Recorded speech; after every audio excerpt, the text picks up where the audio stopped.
1장 43절부터 51절까지 말씀입니다. 요한복음 1장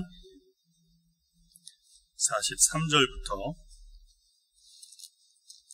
51절까지 말씀을 교독하겠습니다. 이튿날 예수께서 갈릴리로 나가려 하시다가 빌립을 만나 이르시되 나를 따르라 하시니 빌립은 안드레와 베드로와 한 동네 베스다 사람이라. 빌립이 나다나엘을 찾아 이르러 이르되 모세가 율법에 기록하였고 여러 선지자가 기록한 그 일을 우리가 만났으니 요셉의 아들 나사렛 예수니라. 나다나엘이 이르되 나사렛에서 무슨 선한 것이 날 수 있느냐. 빌립이 이르되 와서 보라 하니라. 예수께서 나다나엘이 자기에게 오는 것을 보시고 그를 가리켜 이르시되 보라 이는 참으로 이스라엘 사람이라 그 속에 간사한 것이 없도다.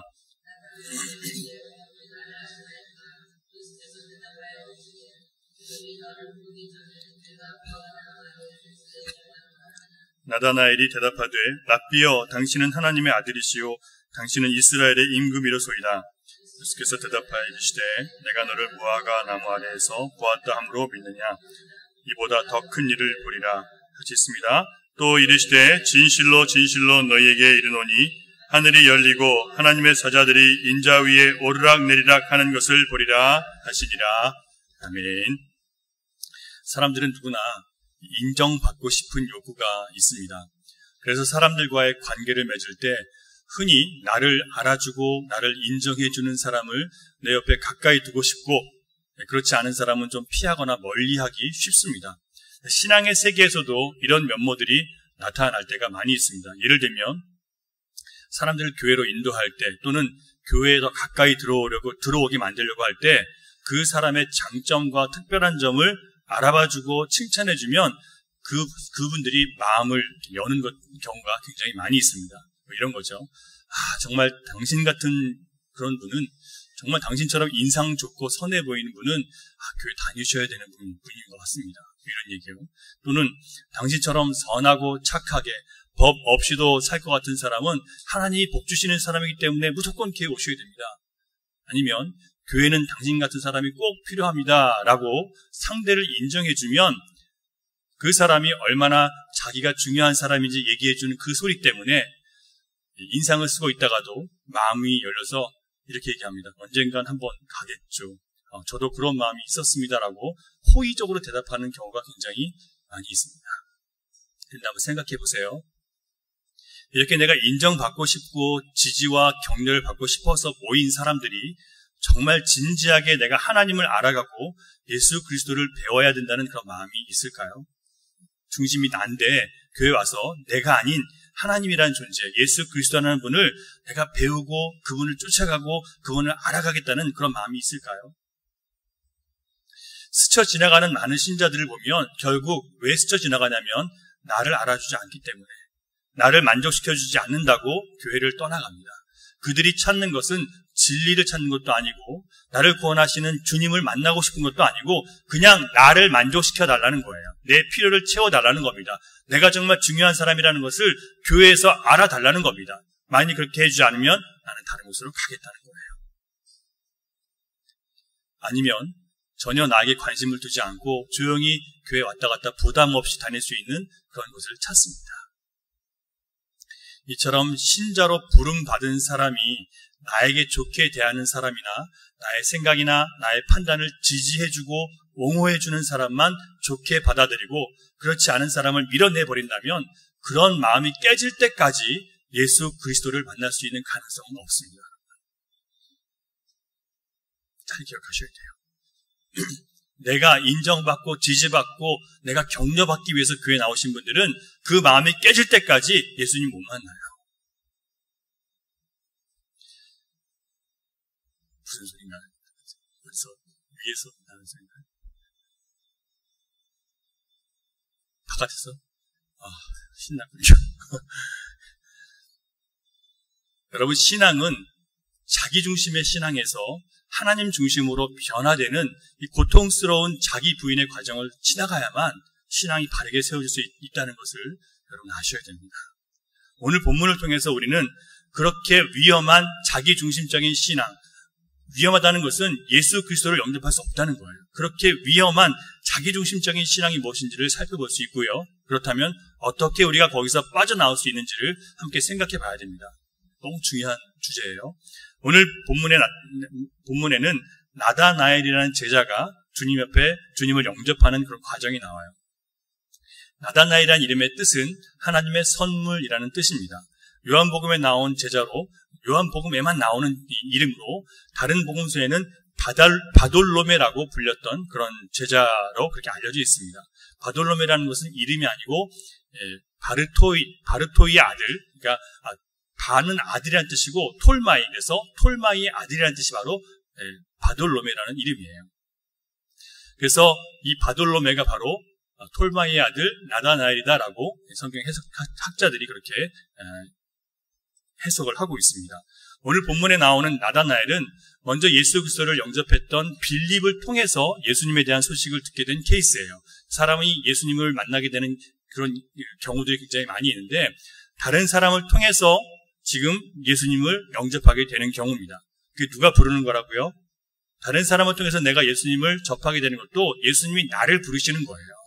이걸 우리가 받아들여야 됩니다.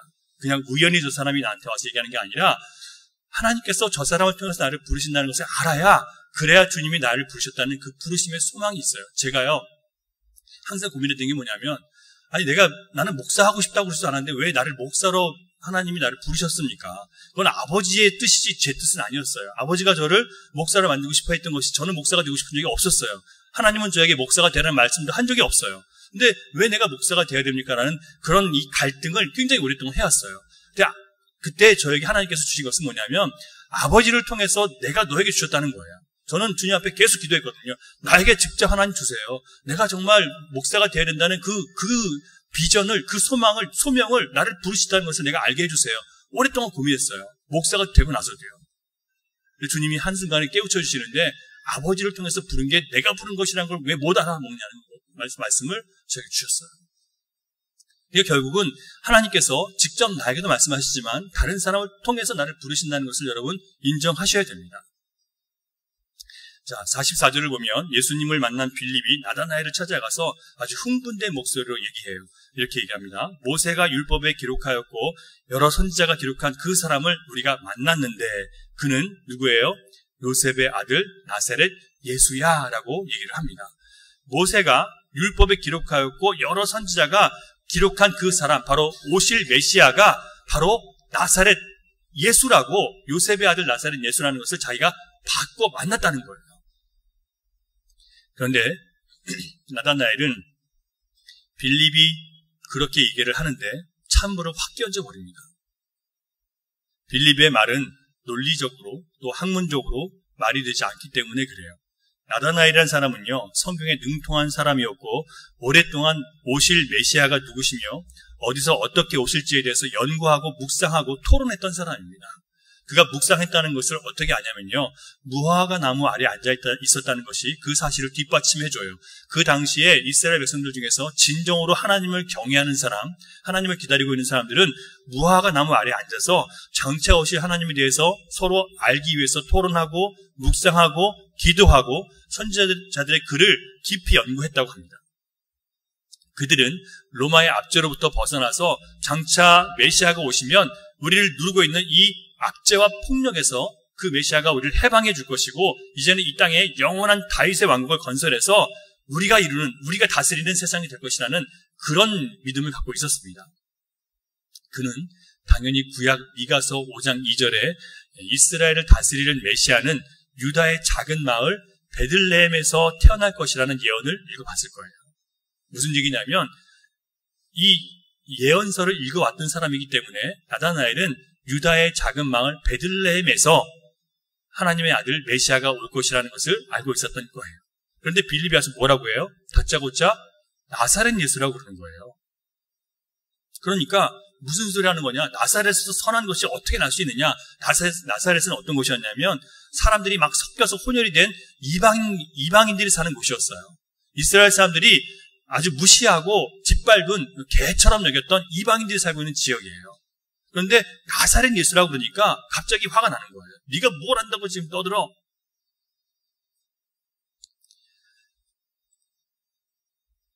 그가 연구한 바로는, 나다나엘이 묵상하고 연구하고 생각한 바로는 나사렛에서는 그런 메시아가 날 수 없다는 것이 확실했기 때문에 빌립의 말에 대해서 화를 낸 겁니다.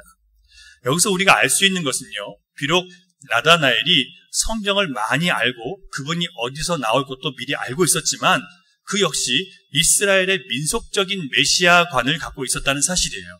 이스라엘의 민속적인 메시아관이라는 게 뭐냐면 아까 말씀드린 것처럼 하나님께서 아들 예수를 통해서 우리의 영혼을 구원하시는 게 아니라 이 땅에 오셔서 이 로마를 쳐부시고 이 땅에 새로운 다윗의 왕국을 건설하는 것이라고 생각했어요. 그러니까 영적인 하나님 나라가 아니라 현실적인 이 땅의 나라를 생각했단 말이에요. 그게 바로 민속적인 메시아관입니다. 모든 이스라엘 사람들의 환영을 받으면서 새로운 다윗 왕국을 주님께서 메시아가 와서 건설해야 된다고 믿고 있었어요. 다시 말하면 그들은 영적인 메시아, 죄를 사해 주시고 영생으로 인도하시는 메시아가 아니라 경제적으로, 정치적으로 우리를 안정시켜 주시고 또 경제적으로 우리를 만족시켜 줄 그런 메시아를 기다렸다는 거예요. 영에 속한 하나님 나라를 기다린 게 아니라 세상에 속한 그런 하나님 나라를 기다린 거예요. 지금도 유대인들이 기다리는 것은 회교도가 차지하고 있는 그 예루살렘 성전을 회복하고 세계를 제패할 수 있는 강한 힘을 가진 현실적인 메시아를 그들은 지금도 기다리고 있는 거예요. 그래서 지금 열심히 돈을 모아서 예루살렘으로 쏟아붓고 있어요. 한마디로 그들은 영적인 것과 육적인 것을 분별하지 못했던 겁니다. 영적인 눈을 뜨지 못하면 아무리 성경을 쳐다보고 성경을 노려보고 성경을 째려봐도 여러분, 성경 전체가 가르치고 있는 예수 그리스도께서 이 땅에 친히 찾아오셨어도 그 예수님을 메시아로 영접하지 못하는 거예요. 영적인 눈이 떠 있지 못하면 예수님이 오셔도 못 본다니까요. 여러분, 자기중심적인 신앙의 위험이 바로 이것입니다. 어떤 신앙의 틀과 내가 결론을 딱 만들어 놓고 그 안에 모든 것을 다 갖다 맞추는 거예요. 나다나엘은 나사렛에서 무슨 선한 것이 날 수 있냐 이렇게 질문을 했습니다. 이것은 내가 묵상하고 내가 배우고 내가 깨달은 바로는 빌립이 호들갑 떨면서 전해준 그 소식이 완전히 다르기 때문에 나사렛에서는 메시아가 나올 리가 없다는 그런 확신을 갖고 있었던 거예요. 누구의 틀 안에서요? 내가 연구하고 내가 묵상하고 내가 배운 틀 안에서 그렇게 주장하는 겁니다. 여러분, 성경을 많이 안다고 해서 기도와 묵상을 많이 한다고 해서 하나님의 뜻을 정확하게 깨달을 수 있는 것처럼 생각하면 큰 교만입니다. 왜냐하면 여러분, 때로는 나다나엘처럼 진지하게 진리를 탐구하고 심오한 사람이라 할지라도 오히려 빌립처럼 신중하지 못해서 잘못된 지식과 정보를 전할 수 있는 사람이라 할지라도 그 사람보다 못한 지식을 갖고 있을 수 있다는 거예요. 심오하게 연구한 사람이 오히려 단순한 주님의 진리를 모를 수 있다는 얘기예요. 사도 바울은 분명히 얘기했어요. 우리는 다 희미한 청동 거울 속에 비친 내 모습을 보는 것처럼 하나님을 정확하게 볼 수 있는 사람이 없대요. 근데 어떤 사람이 과연 나 하나님이 하시는 말씀이 무슨 뜻인지 정확하게 알아, 이렇게 얘기할 수 있는 사람이 과연 어디 있을까요?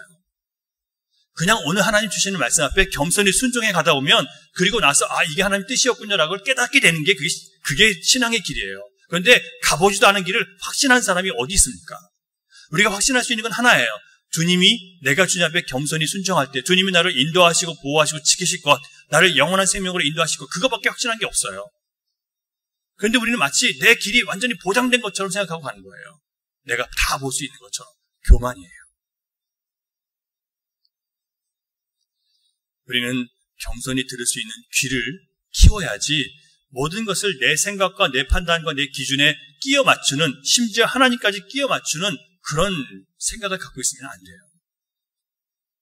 그러므로 나다나엘이 나사렛에서 무슨 선한 것이 나올 수 있냐라는 결론을 낸 것은 나다나엘의 편견, 곧 희미한 지식 때문이지, 치우친 지식 때문이지, 민속적인 메시아관 때문이지, 영의 것을 육으로 받은 그것 때문에 그런 것이지 결코 하나님께서 그에게 잘못된 것을 가르친 적이 없어요. 왜냐하면 그의 편견은 나사렛 같은 천한 동네에서 그런 위대한 분이, 그런 선한 분이 나올 리가 없다라고 얘기했지만 성경을 보면 그렇지가 않아요. 여러분, 예수님 어디서 나셨습니까? 베들레헴이요. 베들레헴은 아주 유다 마을 중에서 아주 작고 초라한 지역이었어요. 그런데 사람들은 어디서 예수님을 찾아요? 메시아를 찾아요? 헤롯 왕궁 가서 찾는 거예요. 우리는 항상 어디 가서 찾냐면 우리의 신앙을 높은 곳에 두고 있어요. 우리의 신앙은 예수님처럼 예수님이 태어나신 마구간, 또 예수님이 누워 계신 말 먹이통, 그처럼 낮아지지 않고는 주님을 볼 수가 없단 말이에요. 우리는 마음의 눈을 높여놨어요. 우리의 생각을 높여놨어요. 그리고 그걸 채워주는 주님이 나의 주님인 거예요. 나다나엘 역시 그런 편견을 가지고 있었기 때문에 하나님의 예언을 놓쳐버렸어요. 무슨 예언이 있는지 제가 말씀드릴게요. 이사야 9장 1절과 2절을 보면 메시아에 대한 예언이 기록되어 있는데 이런 예언이에요. 전에 고통받던 자들에게는 흑암이 없으리로다. 전에 고통받은 자들은 뭐냐면 빛이 없어서, 하나님의 은혜가 없어서 고통받은 자들, 이제는 흑암이 없을 거래요. 옛적에는 여호와께서 스불론 땅과 납달리 땅이 멸시를 당하게 하셨더니 후에는 해변길과 요단 저쪽 이방의 갈릴리를 영화롭게 하셨느니라. 흑암에 행하던 백성이 큰 빛을 보고 사망의 그늘진 땅에 거주하던 자에게 빛이 비추었도다. 누구예요? 이방의 갈릴리 나사렛에 예수님이 계실 것이라는 예언이 이미 이사야에 있었단 말이에요. 근데 무슨 편견 때문에 못 알아본 거예요? 이방 같은 데서 무슨 하나님의 아들이 나타날 수 있어. 그런 편견 때문에 이 정확한 예언을 알아먹지 못하는 거예요.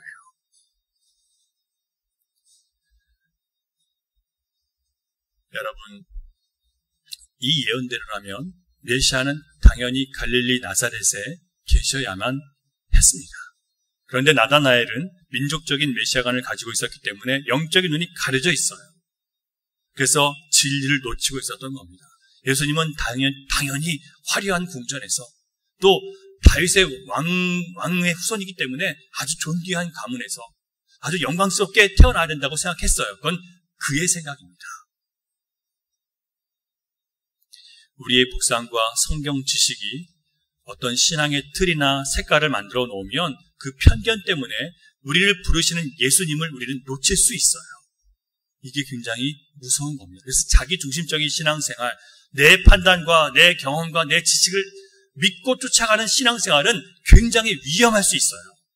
예수님을 부인할 수 있다니까요. 또 한 가지 나다나엘을 통해서 볼 수 있는 자기중심적인 신앙의 위험성은 이런 거예요. 나를 알아주고 인정해주는 사람들에게 내가 마음을 열고 그들에게 내가 호의를 품는 겁니다.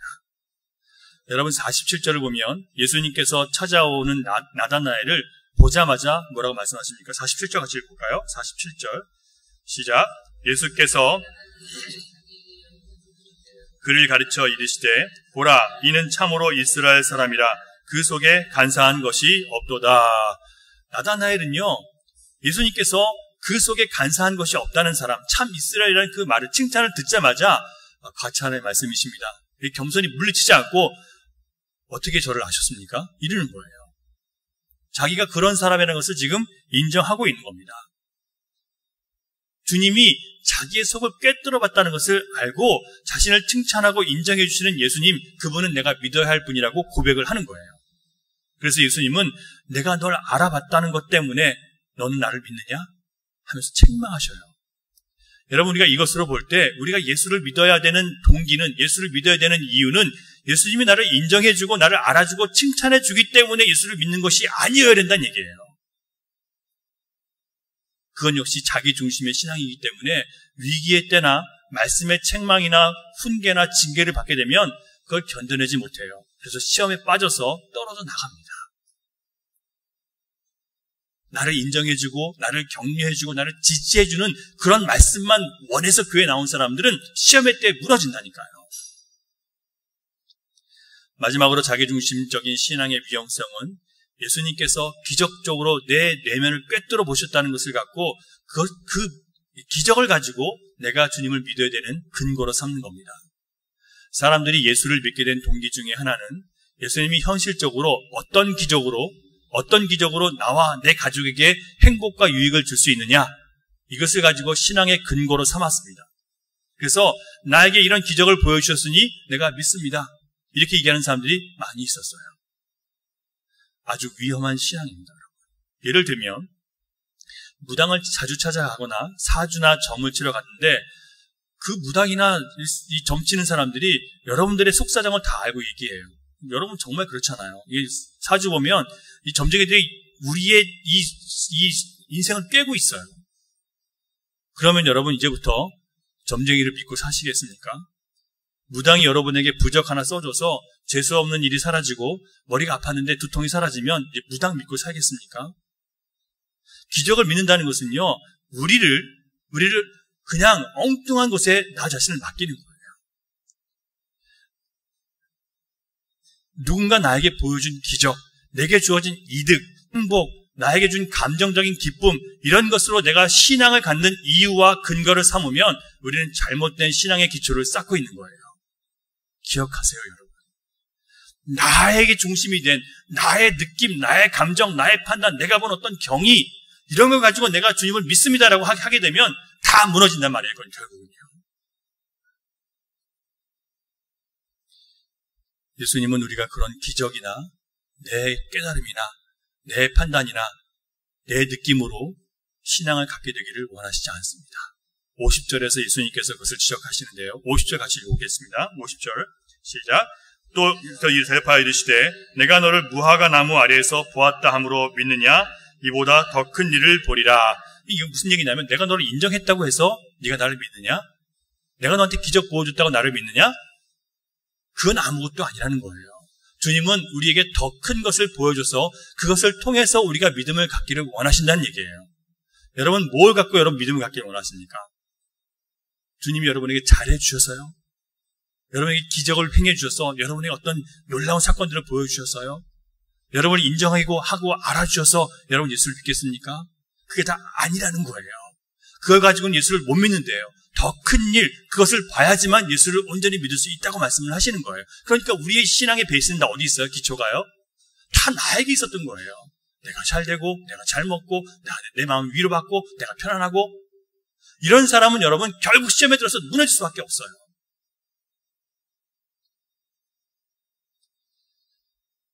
자기 나름대로의 확실한 근거와 주장을 갖고 있었던 나다나엘은 빌립한테 큰 소리를 쳤습니다. 나사렛에서는 절대 선한 것이 나올 수 없어.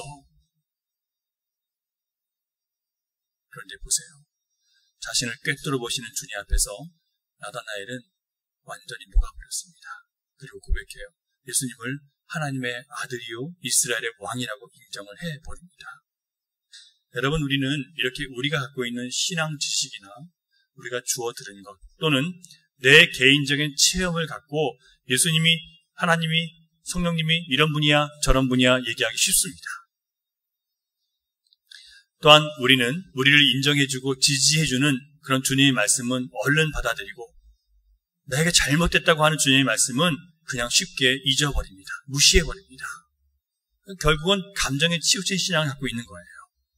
그리고 우리는 우리 앞에 누군가 기적이나 치유를 행하면 쉽게 그를 믿어줍니다. 그래서 50절에 예수님이 말씀하신 것처럼 더 큰 일을 보지 못하게 되는 거예요. 더 큰 일이 있는데 신앙의 세계에는 더 큰 것이 있는데 그걸 못 본다는 거예요. 우리가요. 그렇다면 우리가 이렇게 자기중심적인 신앙에서 벗어나려면 어떻게 해야 될까요? 먼저 우리는 나다나엘과 내가 같은 사람이라는 것을 인정해야 됩니다. 나 역시 내가 알고 있는 지식과 경험 안에서 그리고 내 감정과 느낌을 따라서 내가 예수를 믿어야 될지 안 믿어야 될지 내가 생각하고 내가 판단하고 내가 주장합니다. 예수님은 이런 분이야 하나님은 이런 분이야 내 마음대로 생각하고 내 판단과 내 주장을 할 때가 있어요. 하나님은 없어. 하나님의 아들 예수가 날 위해서 죽은 것이 오늘 2000년 전에 있었던 일이 오늘 나와 무슨 상관이 있어. 사람은 한번 태어나도 죽으면 끝이야. 심판은 없어. 오늘 내가 행복하게 살면 돼 라고 생각하는 모든 생각은 내가 지금 하고 살아가는 생각들이에요. 그런데 예수님은 우리의 지식과 경험에 맞춰서 고민하고 갈등하는 우리를 부르고 계십니다. 네가 나를 부인하고 부정해도 네가 나를 미워해도 나는 너를 알고 있었고 오랫동안 너를 지켜보고 있었다. 내가 너를 알고 있다. 너는 내 것이다.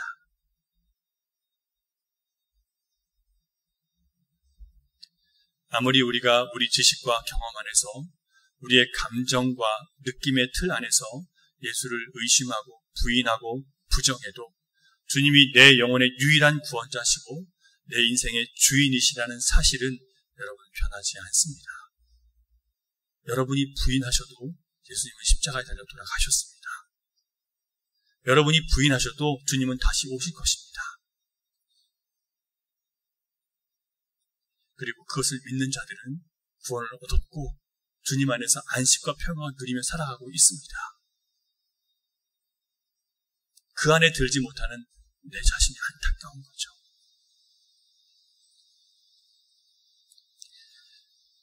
그러므로 여러분, 예수 그리스도를 믿는 것은 내가 믿어주는 게 아니에요. 내가 예수를 믿어준다고 생각하시면 안 됩니다. 주님이 보지 못하는 나의 눈을 뜨게 하시고 듣지 못하는 나의 귀를 열어주시고 내가 내 안에 갇혀있는 나를 끄집어내셔서 우리의 지식과 의식의 틀의 한계를 주님이 찢으셔서 보이지 않는 하나님을 믿고 또 날 위해서 십자가를 지신 예수 그리스도를 내가 볼 수 있게 하시고 그것을 믿게 하시는 그것은 전적으로 하나님의 은혜이지 내가 믿어주는 게 아니에요. 나다나엘은 자신의 지식과 깨달음과 경험 안에서 나는 예수를 믿을 수 없어. 나는 나사렛 예수라는 존재를 믿을 수 없어라고 결정하려고 했었습니다. 그러다가 자기를 참 이스라엘이라고 인정해 주시고 간사한 것이 없다고 자신의 속을 꿰뚫어 보시는 예수님이 하나님의 아들이시고 이스라엘 왕이고 곧 성경에 예언된 메시아라는 것을 인정할 수 있었습니다. 우리도 그럴 때가 많이 있어요. 결국 이런 믿음의 근거는 내 자신이었단 말이에요.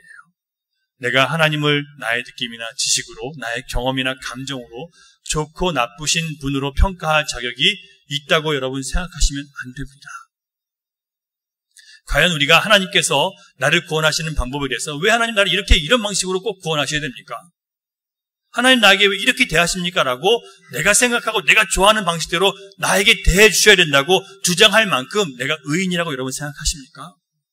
그런 의인은 세상에 아무도 없어요. 하나님 앞에 내가 이렇게 했으니까 나에게 이렇게 해주십시오라고 주장할 수 있는 사람은 아무도 없습니다. 모두가 은혜를 구하는 것뿐이죠. 그런데 우리는 얼마나 교만하게 하나님 앞에 이래라 저래라 요구하고 명령하고 있어요. 그리고 그렇게 해주지 않는다고 하나님은 또 불평합니다. 하나님은 우리가 섬기고 따라야 할 뿐이지 순종해야 할 뿐이지 우리가 명령하고 우리가 우리 마음대로 움직일 수 있는 분이 아니세요.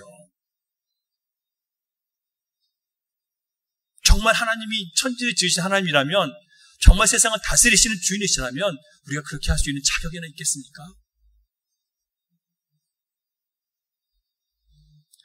우리가 이처럼 불경건하고 불의하기 때문에 성경은 우리 모두가 하나님의 구원이 필요한 존재들이라고 밝히고 있습니다. 여러분, 불경건과 불의라는 것은 모든 인류가 빠져있는 똑같은 상태예요. 로마서 1장 18절을 보면 하나님의 진노가 불의로 진리를 막는 사람들의 모든 경건치 않음과 불의에 대하여 하늘로부터 나타나리라. 하나님의 진노가 누구에게 나타난다고요?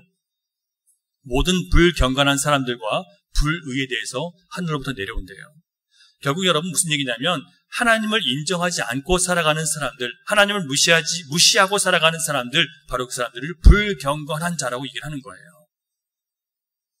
그리고 불경건하기 때문에 하나님을 인정하지 않고 살기 때문에 내가 내 마음대로 살 수 있는 거예요. 하나님이 기뻐하시지 않는 일 하고 살아가는 거예요. 불경건은 하나님을 경외하지 않는 것은 결국 어디로 이어져요? 불의로 이어지는 거예요. 그런데 사람들은 성경이 기록한 대로 모든 사람이 죄를 범하였음에 하나님의 영광이 이르지 못한다라는 그 말씀을 받아들이지 않습니다. 내가 스스로 나를 판단해서 나는 괜찮은데 나는 그래도 저런 사람처럼 죄를 짓고 살진 않았어 이렇게 얘기합니다. 하지만 우리의 의를 판단할 수 있는 유일한 기준은 누구에게만 있어요? 하나님께만 있어요. 우리가 판단할 수 있는 존재들이 아니에요. 우리가 판단하면서부터 우리는 불의하게 된 거예요. 그리고 다른 사람과 비교하면서 내가 그 사람보다 낫다 이렇게 되는 거예요. 여러분 성경을 통해서 보세요. 성경을 통해서 보면 우리 부끄러운 게 더 많아요. 하나님께서 원하시는 그 기준에 따라 보면 우리는 아니에요. 그래서 주님의 구원이 필요한 존재들입니다, 여러분. 내가 예수 그리스도의 구원이 필요한 존재라는 것을 깨닫지 못했다면 여러분 그것 때문에 가슴 아프셔야 돼요. 내가 주님이 없이도 살아갈 수 있는 존재라는 것, 그거를 내가 모르고 있다면, 주님 없이도 살아갈 수 있다고 내가 생각한다면 그것 때문에 내가 지금 고민하셔야 되는 거예요.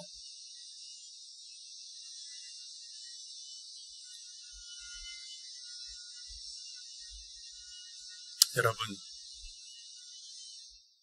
하나님이 제시하신 이 구원의 길, 곧 예수 그리스도 그분을 내가 믿고 안 믿고 하는 것은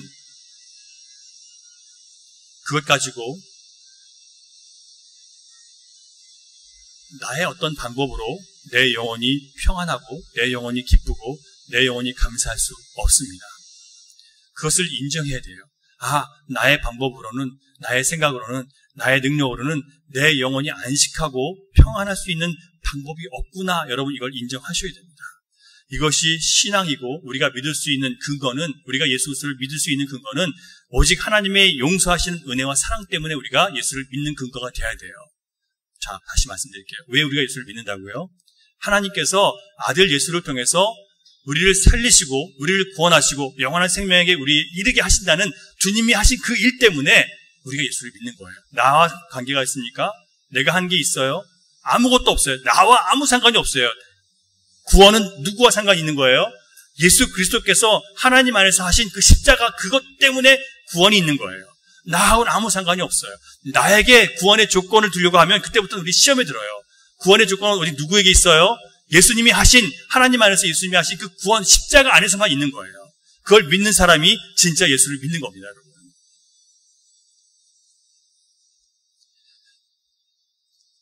아버지와 형을 속여서라도 땅의 축복을 받아내고야 말겠다고 했던 간사한 자 야곱이 아버지 집에서 도망치면서 잠들었던 베델에서 환상을 보았습니다. 그 환상의 내용이 오늘 21절에 나온 환상과 똑같은 내용이에요.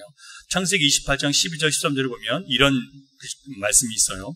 꿈에 본즉 사다리가 땅 위에 서 있는데 그 꼭대기가 하늘에 닿았고, 또 본즉 하나님의 사자들이 그 위에서 오르락 내리락하고, 또 본즉 여호와께서 그 위에 서서 이르시되 나는 여호와니 너의 조부 아브라함의 하나님이요 이삭의 하나님이라. 네가 누워있는 땅을 내가 너와 네 자손에게 주리니 땅의 모든 족속이 너와 네 자손으로 말미암아 복을 받으리라 하셨습니다.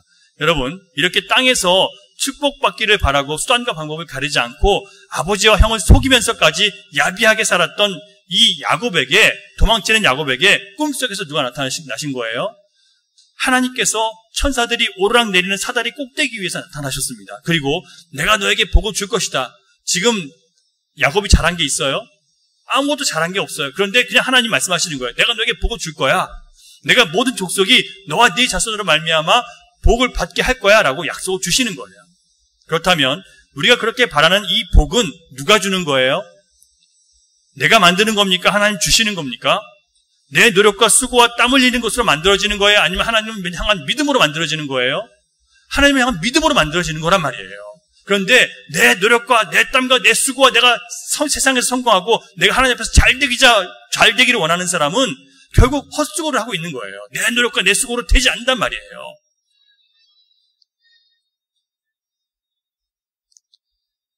오늘 우리가 읽은 51절에서 예수님 말씀하십니다. 내가 진실로 진실로 너에게 이르노니 하늘이 열리고 하나님의 사자들이 인자 위에 오르락 내리락 하는 것을 보리라. 똑같은 얘기를 예수님 하셨어요. 다른 점이 있다면 창세기에서는 하나님께서 사다리 꼭대기에 계셨지만 요한복음에서는 사다리 아래에 계십니다. 이것은 하나님께서 이 땅에 아들을 보내셔서 잃어버린 백성들을 친히 부르시고 찾으셔서 천사와 함께 그 사다리를 통해서 지금 하늘로 옮기고 있다는 얘기를 하는 거예요. 구원하고 계신다는 얘기를 하는 겁니다. 예수 그리스도를 통해서요. 그러므로 이제는 누구를 통해서 구원을 얻을 수 있어요? 예수님 그분 외에는 우리에게 참된 만족과 영혼의 기쁨을 줄 수 있는 분이 없어요. 그러므로 여러분, 우리가 지금 의지하고 좋아하는 모든 것들이, 지금 내가 그것을 통해서 내가 살고 있다고 생각하는 모든 것들이 다 헛된 것이라는 것을 여러분 인정하셔야 되는 거예요. 우리 주님이 아니고는 아무것도 아니라는 것을 우리가 인정해야 된다는 얘기예요. 지금 오늘 본문 말씀은 그걸 지금 우리에게 가르쳐주고 있는 거예요. 여기서 말하는 복은 우리 인간이 만들어낼 수 있는 세상에 속한 복이 아닙니다. 하나님만이 주실 수 있는 복을 주님이 우리에게 주시기를 원하시는 거예요. 바로 우리 영혼이 우리를 지으신 하나님 품으로 다시 돌아가는 것. 우리 영혼이 이 땅에 살아가면서 하나님 말씀에 순종하며 살아감으로 내 영혼이 살아가는 그 길을 배우며 가는 길. 지금 주님은 우리에게 그 영혼이 사는 길을 우리에게 보여주고 계시는 거예요. 하나님의 더 큰 일이 바로 이것입니다. 우리를 죄와 사망으로 끌고 가는 이런 모든 세상을 향한 탐심과 거짓과 술수로부터 세상은 우리를 자꾸 거기로 끌고 가거든요. 탐심 안에 더 좋은 거 보여주고 더 높은 거 보여줘서 그걸 갖고 싶게 만들어요. 그리고 거짓과 술수를 동원해서라도 그걸 내가 갖고 싶게 만듭니다. 갖게 만들어요. 하지만 주님은 우리를 거기서 건져내셔서 나는 이것으로 사는 것이 아닙니다. 이것이 나를 만족시키지 않고 예수 그리스도로 만족합니다. 라고 하면서 하나님과의 관계 때문에 악을 행하지 않고 주님 안에서 의롭게 그 길을 걸어가는 거예요. 다른 사람들이 다 악을 행해도 나는 악을 행하지 않고 가는 거예요. 그게 바로 주님께서 우리에게 주시는 생명이 있는 사람들의 모습이란 말이에요. 그러니 여러분, 예수 그리스도를 진짜 영접한 사람은 세상과 달라야 되는 거예요. 세상의 가치관은 똑같은 길을 여러분 가시면 안 됩니다. 그 길이 여러분에게 위협이 된다 할지라도, 그 길이 여러분을 두렵게 한다 할지라도, 여러분에게 손해를 끼친다 할지라도 우리는 그 길을 가는 거예요. 왜요? 나를 살리시는 분이 누구기 때문에요? 하나님이시니까요. 이 믿음을 여러분이 갖는 것이 주님께서 우리에게 보여주신 더 큰 일을 보여주시는 거예요. 이게 정말 중요한 거라고요.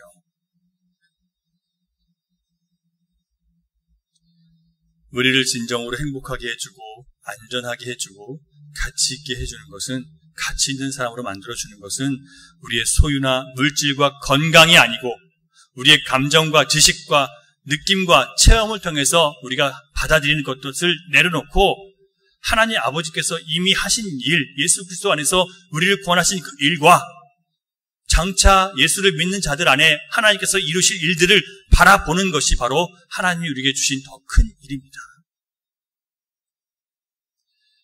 오늘 예수님께서 나다나엘을 통해서 우리에게 이것을 가르쳐 주셨습니다.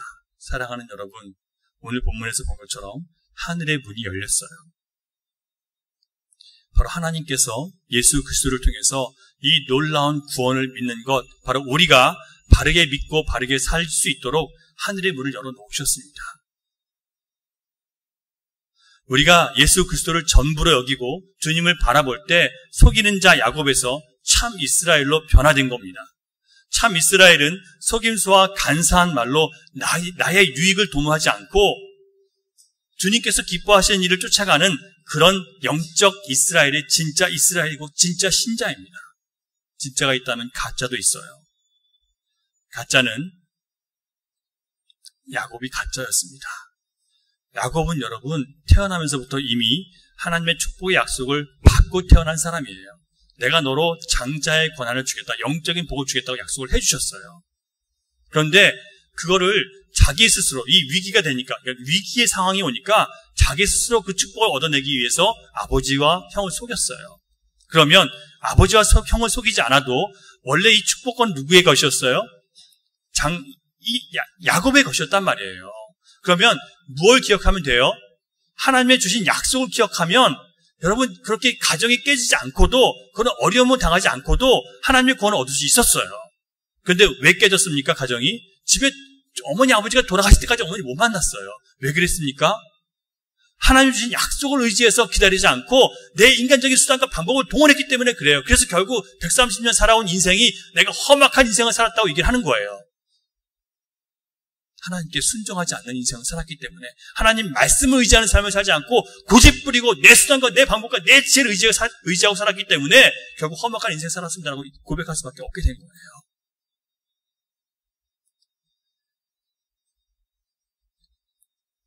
자기가 이미 하나님의 약속을 받았음에도 불구하고 내 손으로 얻어내겠다고 내 수단과 방법과 내 머리로 그것을 뺏고 그것을 속여서라도 얻어내는 그런 삶을 살지 않는 것이 이제는 참 이스라엘입니다. 그런데 오늘 본문의 이 나다나엘과 야곱과 달리 나다나엘을 향해서 예수님은 참 이스라엘이라고 말씀을 해주셨습니다. 나다나엘은요, 하나님의 복은 오직 은혜로만 받는구나라는 것을 깨달은 사람입니다. 나다나엘은 모든 율법을 지켰고 의로운 사람이었고 묵상을 통해서 언약의 축복이 오직 은혜로 주어진다는 것을 깨달았습니다. 그래서 그는 무화과 나무 밑에서 경건한 사람들처럼 다시 오실 메시아를 기다렸던 사람이에요. 여러분, 오늘도 마찬가지예요. 겸손하게 다시 오실 메시아를 기다리면서 어떤 물질도 명예도 행복도 그것을 전부로 알지 않고 그것을 구하는 것을 인생의 목적으로 삼지 않고 오직 예수 그리스도를 기다리고 만나기를 원하는 사람, 나다나엘은 그런 사람이었어요. 그래서 예수님은 나다나엘을 칭찬하신 겁니다. 여러분, 다시 한번 정리하셔야 돼요. 주님, 우리가 세상의 것을 구하고 살아가는 한 예수 그리스도를 구할 수가 없어요. 같이 그리스도와 이 우상을 같이 섬길 수가 없어요. 주님과 물질을 같이 섬길 수가 없어요. 그래서 여러분, 먼저 주님을 구하셔야 됩니다. 예수님 말씀하셨잖아요. 하나님 나라와 의를 먼저 구해라. 하지만 여러분, 하나님 나라와 의를 먼저 구하지 않고 다른 것 아무리 모아놔도 여러분 결국 빈손인 거예요. 아무것도 얻지 못해요. 야곱이 장자권을 갖겠다고 자기 수단과 방법 통해서 거짓말했지만 결국 빈손으로 도망치는 거 똑같은 거예요. 그게 우리 인생이란 말이에요. 하나님 떠난 우리의 인생이에요. 예수님 없는 우리의 인생이 바로 그거란 말이에요.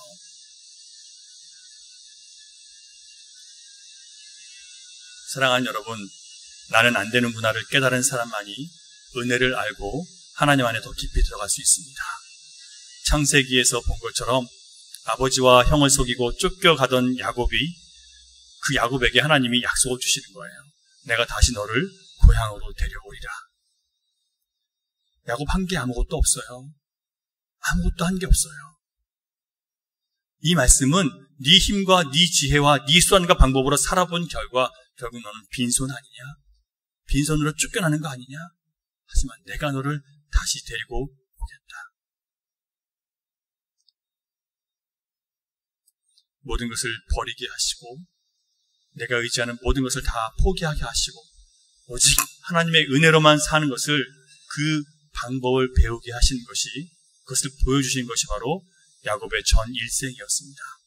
하나님의 은혜와 도우시는 힘으로 살지 않고 내 힘과 수단으로 살았던 야곱은 결국은 아무것도 건지지 못했습니다. 그리고 다시 고향으로 돌아가는 그 길에서 자기가 가지고 있는 그 수많은 재산으로도 이 삼촌 라반 집에서 엄청난 부를 모았어요. 자식이 12명 이상, 아들만 12명이고 딸도 많이 있었어요. 재산이 너무나 많았어요. 하지만 그걸 가지고도 형 앞에 갈 수가 없었어요. 왜냐하면 죽으니까요. 돌아가면. 그게 인간의 한계인 거예요. 죽음의 강을 넘어설 수 없는 우리의 한계. 그래서 우리는 결국 예수님 앞에 빈손 들고 나가는 거예요.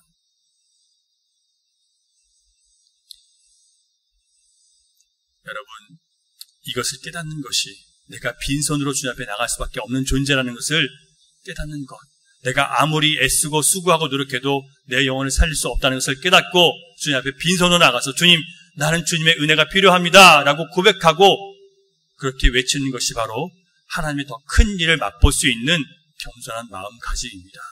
여러분, 이 마음 있으십니까?